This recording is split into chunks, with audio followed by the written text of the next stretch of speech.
Advanced courses తో పాటు first year నుండే campus recruitment training leading companies లో 13,000 plus placements with 13.5 lakhs highest package.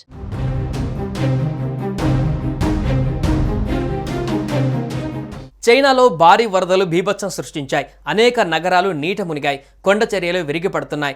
రోడ్లన్నీ చెరువుల్లా మారిపోయాయి. అనేక ప్రాంతాలలో చెట్లు, ఇళ్లు నేలకూలాయి. వందలాది కార్లు నీటిలో కొట్టుకుపోయాయి. దీంతో జనం రోడ్డున పడ్డారు. ఈ వరదల దాటికి కోట్లలో నష్టం వాటిల్లింది. చైనాలోని యూనాన్లో దిగ్భ్రాంతికరమైన సంఘటన చోటు చేసుకుంది. భారీ వర్షాల తర్వాత నుజియాంగ్ ప్రిఫెక్చర్లోని ధులాంగ్ జియాంగ్లో నది తీర భవనం ఒక్కసారిగా కుప్పకూలిపోయింది.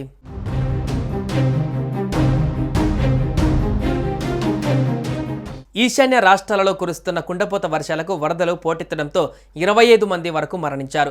అధికారిక సమాచారం ప్రకారం అస్సాం రాజధాని గౌహతిలో మట్టి కూరుకుపోయి 5గురు చనిపోయారు. అందులో 3 ఒకే కుటుంబానికి చెందినవారున్నారు. గోలాఘట్, లక్ష్మీపూర్ జిల్లాలలో వరదల కారణంగా మరో 3 మృతి చెందారు.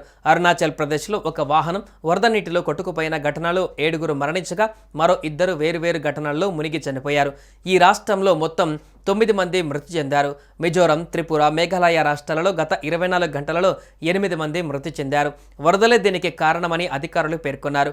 మణిపూర్లో 3 రోజులుగా కురుస్తున్న కుండపోత వర్షాల వల్ల ఇంపాల్ నగర జీవితం స్తంభించింది. ఇంపాల్ నది ఒడ్డున నివసిస్తున్న వారికి అధికారులు తరలిపోవాలని హెచ్చరికలు జారీ చేశారు.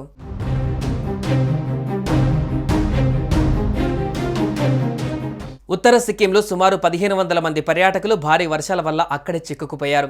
మంగన్ జిల్లా తీస్తా నదిలో పర్యాటకులు ప్రయాణిస్తున్న వాహనం పడిపోవడంతో 1 మృతి చెందారు.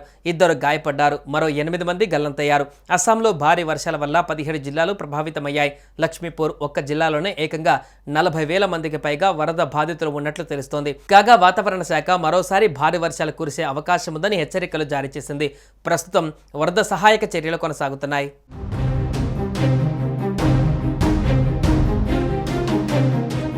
సుమన్ టీవీలో మీ పర్సనల్ అండ్ బిజినెస్ ప్రమోషన్స్ కోసం కింది నెంబర్కి కాంటాక్ట్ చేయండి.